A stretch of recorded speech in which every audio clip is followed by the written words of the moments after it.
Hello guys, so today I'm going to be showing you how to make a microwave s'more.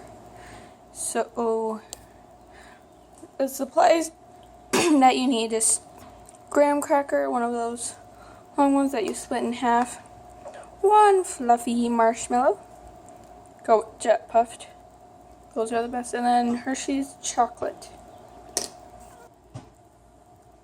So what you need to do is, I'm going to take this plate right here. You put the chocolate on the graham cracker, then the marshmallow, and then you put this beside it. So you put it in the microwave,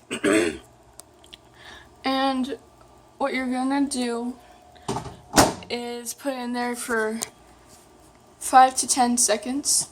I'm gonna do 10.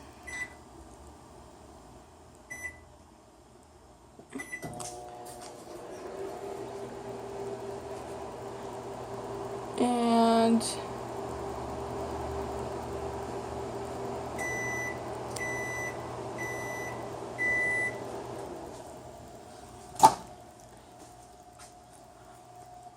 as you can see, it is all nice and really squishy.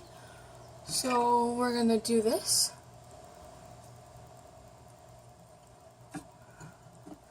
Perfect s'more